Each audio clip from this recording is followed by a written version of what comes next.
friends. We are back this week to talk about the mystery of the gospel that Paul writes about in Ephesians. Thank you, Pastor Bob, for having walked us through last week's lesson. Our study this week focuses on Ephesians chapter 3, and it starts off with the phrase, "for this reason."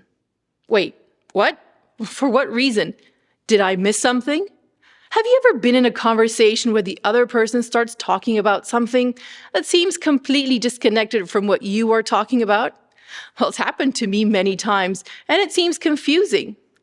Often the person in their head has been thinking about that topic for a while, and then they start talking about it out loud, not realizing that you haven't been with them in the conversation in their head. So getting back to our text, thankfully, Paul wasn't just talking about something out of the blue. So when he says, "for this reason," we need to recap a little. This phrase evidently refers to what was said in the previous chapter, particularly regarding the Gentiles, who are no longer strangers and foreigners, but who have been built into a holy temple, as well as more generally to the whole purpose of God. Paul continues to say that he is a prisoner right now because of his work among the Gentiles. He implies in more ways than one that it is better to be imprisoned for a good cause than to be free and failing in duty and privileges. Generally speaking, it is a dishonorable thing to be imprisoned, and much more so as a religious leader. It is not well looked upon even to this day.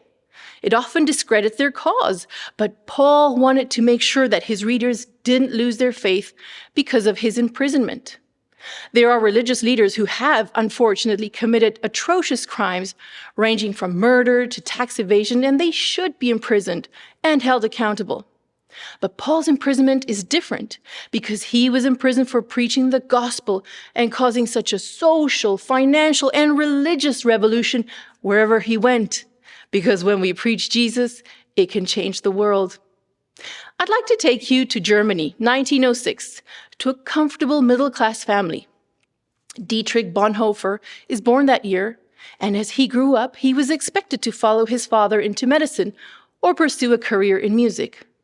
But Bonhoeffer decided to study theology and ministered in Haarlem to become a pastor. When the Nazis took power, Bonhoeffer and other liberal churchmen formed a communion, turning down the chance to move abroad and avoid persecution. He chose to be in Germany for the duration of the war, establishing the anti-Nazi confessing church. Bonhoeffer was arrested in 1943 and held until just 23 days before the end of the war. He died by hanging. Before his death, he did a lot of writing. Later, letters and papers from prison was published from these writings, and he is considered one of the most influential theologians of the 20th century. One of his famous quotes states, "Mere waiting and looking on is not Christian behavior. The Christian is called to sympathy and action, not in the first place by his own sufferings, but by the sufferings of his brethren, for whose sake Christ suffered." And that is our nugget for today. I'll see you tomorrow.